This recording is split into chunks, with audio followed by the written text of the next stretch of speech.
Salut à tous, on se retrouve aujourd'hui pour parler du Paris Saint-Germain ce jeudi 25 janvier. On commence tout d'abord avec les féminines car hier soir, elles jouent un match de Ligue des Champions, c'était au Parc des Princes, c'était contre l'équipe de l'Ajax Amsterdam et victoire 3-1 des Parisiennes. Félicitations à elles. Donc Katoto a marqué un doublé, dont un magnifique but retourné acrobatique, et Gueye a également marqué un but. Donc les 3 buts côté Paris Saint-Germain, même les 4 buts de la rencontre ont été marqués en première période. Donc voilà, 3-1 pour les Parisiennes, donc soirée parfaite on peut dire. Donc on se tire 5 tirs cadrés, 3 buts marqués. Bon, j'ai pas vu le match, mais bon, d'après les stats et surtout d'après les tirs cadrés, elles ont plutôt dominé cette équipe de l'Ajax Amsterdam. Et niveau classement, ça donne quoi? Parce que l'autre match dans la même poule, il y avait l'AS Roma contre le Bayern, il y a eu 2 partout. Et les Parisiennes sont premières du groupe, c'est fou, hein, parce qu'elles avaient commencé à gagner l'état de forme avec 2 dés rouges, donc 2 défaites. Elles étaient dernières au bout de 2 matchs. Elles ont enchaîné ensuite 3 victoires d'affilée et du coup elles sont passées de la 4e à la première place. Il ne reste plus qu'une journée. Donc en gros un match nul suffit pour se qualifier pour la suite de cette Ligue des Champions. Donc félicitations bien sûr à elles. On continue les gars, on va parler cette fois-ci des hommes et on va parler de Achraf Hakimi. Donc il est en sélection jeudi, hein. On parlera à chaque fois de ses performances avec le Maroc. Hier le Maroc s'est imposé contre la Zambie pour leur dernier match de poule, victoire 1-0. Donc Hakimi a joué, mais pas comme lors du premier ou deuxième match où il était passeur D lors du premier match, buteur lors du deuxième match. Là il n'a pas marqué ni fait de passe D, mais c'est pas grave, hein. Son équipe s'est imposée, c'est bien ça le plus important pour lui. Donc du coup qualification, ils finissent premiers dans leur poule, hein, cette équipe marocaine, et qualification pour les 8e. Ils affronteront l'Afrique du Sud, hein. Ça sera le 30, donc là dans 5 jours, ça sera 21h, hein. On parlera bien sûr de cette rencontre. On souhaite bonne chance à Achraf Hakimi et sa sélection. Concernant Kang In-lee, il joue aujourd'hui 3e match également de poule. Donc c'est avec la Corée, c'est à 12h30. Le match est déjà fini, hein, quand vous regardez la vidéo. Donc c'est contre la Malaisie. Donc s'il y a victoire, voilà. Donc, normalement c'est la victoire, ils seront qualifiés, enfin c'est sûr, hein. Donc on souhaite bonne chance bien sûr à Kang In-lee. On continue, on revient sur le Paris Saint-Germain, vu que là on parlait des joueurs en sélection.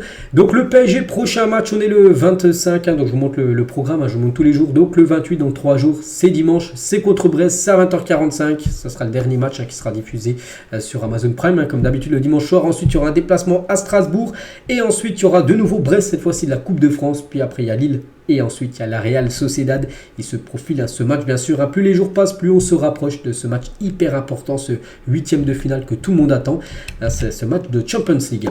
L'entraînement du jour, hein, quelques photos. J'aime bien de temps en temps vous montrer quand les photos sont disponibles. Hein, l'entraînement du jour avec la nouvelle tenue. Parce que hier, j'avais montré nouveau 4e maillot. Tiens, je vous remontrerai tout à l'heure.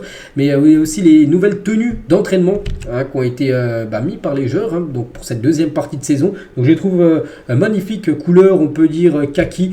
Donc voilà, Kylian Mbappé, on peut voir aussi Marquinhos bien sûr, Ousmane Dembélé ou même Lucas Hernandez. Donc voilà quelques photos. Donc si vous voulez vous faire plaisir et acheter tout cet ensemble-là, c'est sur la boutique officielle du club. Et concernant l'entraînement, donc le jeune Yoram Zagué, donc un défenseur droit de 17 ans, était présent avec le groupe professionnel lors de la séance d'entraînement du jour. Donc on peut voir aussi Mayulu, tiens, tout à droite, voilà, Tcherendour, et je crois que c'est Hugo Ekitike. C'est le jeune joueur tout à gauche là, Zagué, les gars, qui s'est entraîné avec l'équipe pro. Peut-être, il pourrait peut-être être dans le groupe, hein, parce que c'est un défenseur droit, et quand on pense à Hakimi qui n'est pas là, hein, c'est peut-être pour ça qu'il s'est entraîné avec le groupe pro, parce que peut-être Luis Enrique aimerait le convoquer pour le match de dimanche. Et concernant Nuno Mendes, donc il poursuit lui son protocole de rétablissement et toujours son entraînement individuel. Aujourd'hui, il n'était pas avec le groupe, mais avec des préparateurs physiques. On espère bien sûr qu'il sera disponible et prêt pour le match, hein, le 14 février prochain contre l'équipe de la Real Sociedad.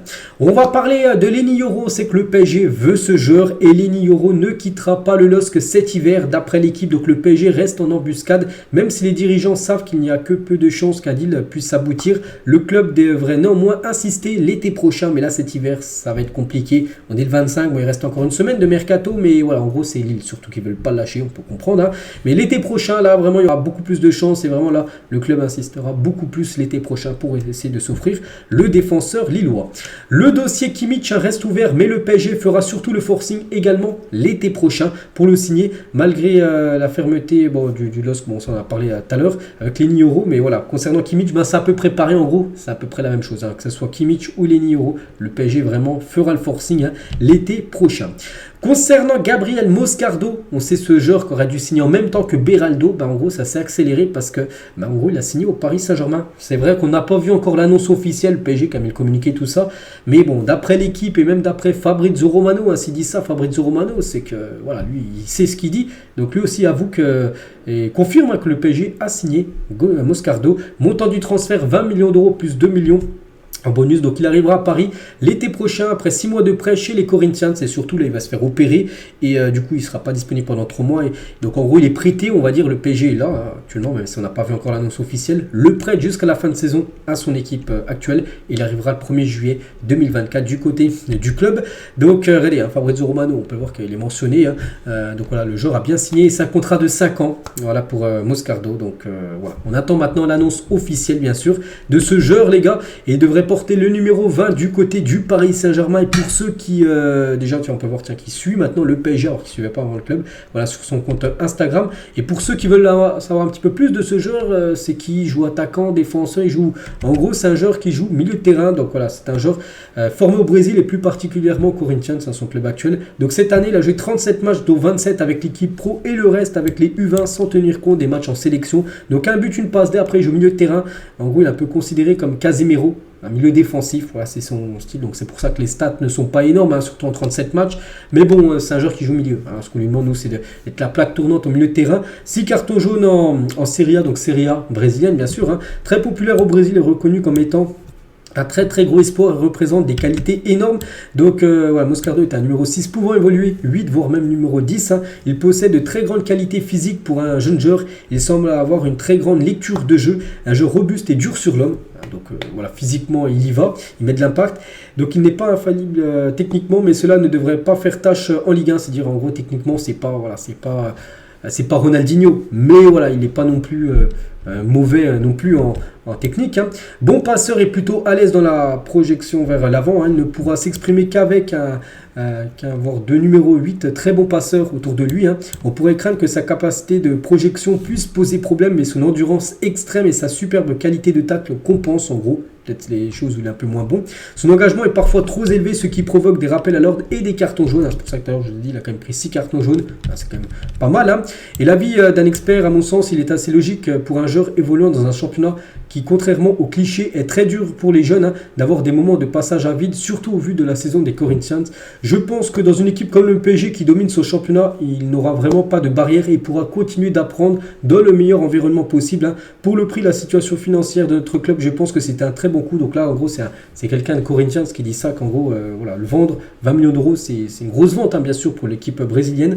De plus, il dispose d'un profil dont on ne regorge pas. Cela dit, il faudra faire attention à garder à l'esprit qu'il s'agit encore d'un jeune joueur avec une courbe de progression et une envie de vaincre énorme. C'est vrai, quand il va arriver un peu comme Beraldo, il faut lui laisser du temps, bien sûr, d'adaptation.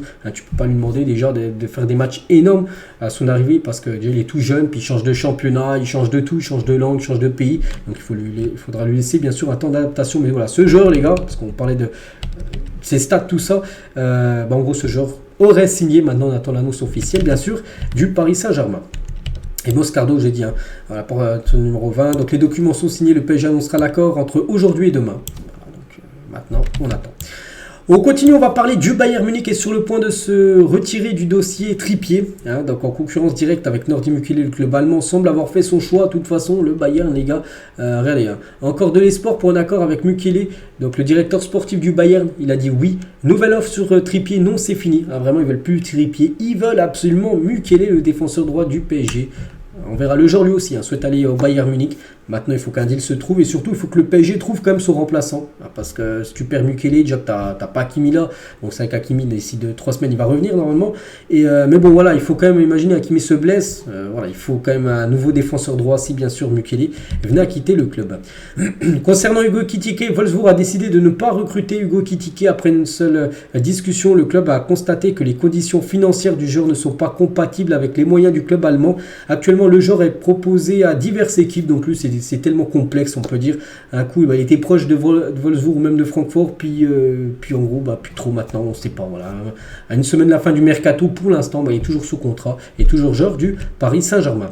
Tcherendour pourrait bien finir la saison du côté de Braga en prêt. Il devrait prendre du temps de jeu là-bas au Portugal. Et Renato Sanchez pourrait lui rebondir au Beşiktaş, lui actuellement en prêt du côté de l'AS Roma. Mais l'AS Roma devrait casser son prêt et le PSG du coup devrait le prêter dans la foulée à l'équipe turque du Beşiktaş.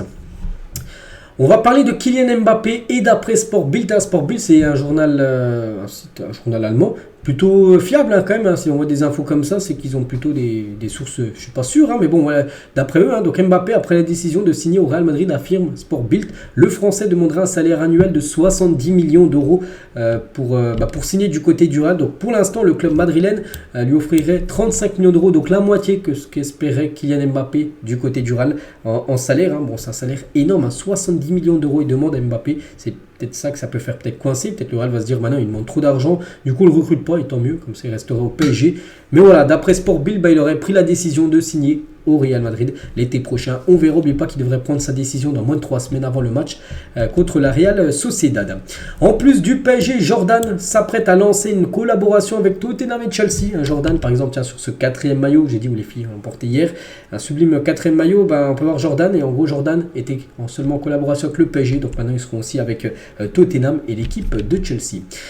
Et on finit les gars cet épisode, c'est la dernière info du jour, avec un anniversaire parce que ça reste un joueur qui a marqué l'histoire du PSG. David Ginola fête aujourd'hui ses 57 ans. Donc l'ailier français passé par le PSG entre 92 et 95 a laissé une place, une grande trace on peut dire du côté du Paris Saint-Germain. Donc son palmarès en 3 saisons, pas mal, 4 trophées en 3 saisons, une Ligue 1, une Coupe de France.